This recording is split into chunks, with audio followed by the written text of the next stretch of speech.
It was founded in 1728 by the mathematician and astronomer Jai Singh, who aspired to make it the most wonderful city in India, and succeeded at least in making it the most unique.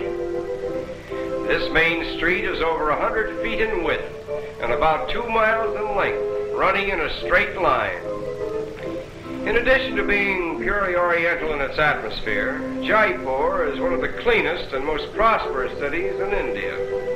The buildings are all painted in one uniform color, a rose pink, which reflects a soft and fascinating light. The shops run along both sides of the street, each being a single cell in a continuous arcade. The roofs seem to provide a habitation for goats, and more particularly for monkeys, who skip about from window to window, helping themselves to anything and everything that suits their fancy. Perhaps there is no place in the world where birds and beasts live in closer proximity with mankind than they do here in Jaipur.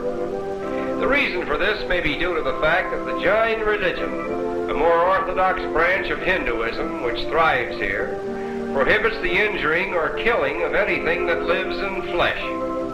The adherents of this religion, numbering about 1 million of India's population, would not so much as lift a finger to brush a fly or an insect from their baby's eyes. Moreover, the Jains actually support beast hospitals where old or lame animals are housed and fed. These little tick birds, however, are not so religious, for their diet consists of the ticks and insects which inhabit the skins of dumb beasts. It is remarkable to note how little fear the animals and birds seem to have of each other, or of the human life that moves about them. Aside from the extremes of religious fanaticism, this kindness to dumb animals seems to reflect itself upon the people of Jaipur, for they are of a contented and peaceful nature, living in a sort of bovine resignation to life as it chooses to deal with them and all that lives around them.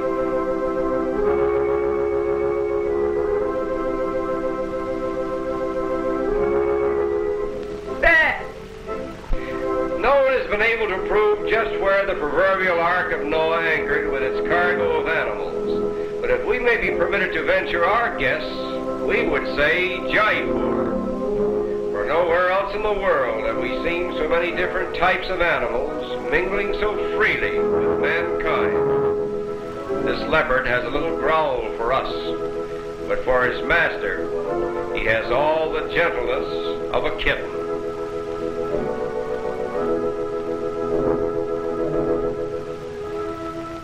On the road to Amber, the former capital of Jaipur, we are reminded of the facetious remark, "When better bullock carts are built, India will build them."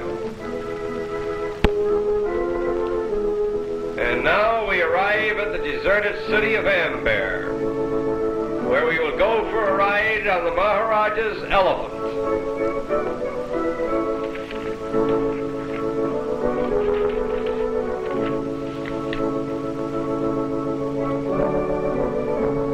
The approach to the Maharaja's palace on the back of one of his elephants lends an atmosphere to the journey that is typical of India. Our route takes us along one of the oldest roads in the world, leading from Jaipur through Amber and on to Delhi, a road over which has passed in sumptuous procession through centuries of time Mughal emperors, Maharajas, princes, dancing girls, and countless other phantoms of Oriental splendor, only to be supplanted in this day by groups of curious tourists from lands that were undiscovered when Amber was at the zenith of its power and glory. After a short journey, we come within view of Amber Palace, built about 400 years ago and abandoned in 1728, when the whole court of the Maharaja moved to Jaipur. There are several of these deserted palaces throughout throughout India, which were built at enormous cost and then suddenly abandoned by the whim of an extravagant ruler who apparently enjoyed the thrill of building new palaces and new cities. The silence and repose of Amber is now emphasized by the wild peacocks, which are prone to inhabit the abandoned habitats of men. The grounds of the palace also provide a haunt for wild monkeys. It seems strange that with his uncanny resemblance to man, the monkey should have found almost no use in connection with human life, save to satisfy curiosity and to provide certain bits of information in man's search for the so-called missing link.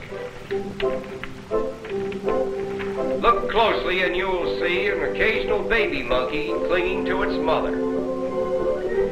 It is said that the attachment of the mother monkey to her young has no parallel in the whole animal kingdom, for only the death of the mother can possibly separate her from her baby. She brings into existence only one baby at a time, and like human babies, it is in a condition of utter helplessness for almost a year.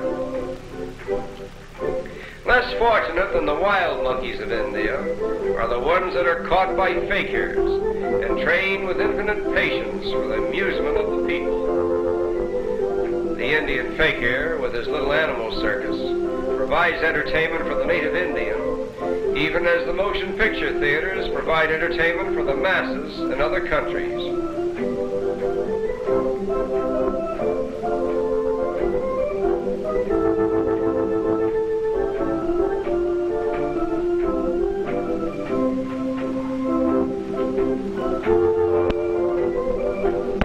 Attention! The camel cart of His Highness, the Maharaja of Jaipur. Whoa! Of all the strange accidents, imagine a couple of camels dropping in on you during your Sunday drive. Fortunately, no one was seriously injured. After a moment of adjustment, the automobile and the camel cart go their respective ways, little the worse for their experience. Nevertheless, this strange accident illustrates with a moral the fact that automobiles are out of place in Jaipur. Somehow it seems a pity that one little remote corner of the earth, where man and bird and beast live in perfect harmony with each other, could not be spared the encroachments of the machine age. And it is with this thought that we say farewell to colorful Jaipur.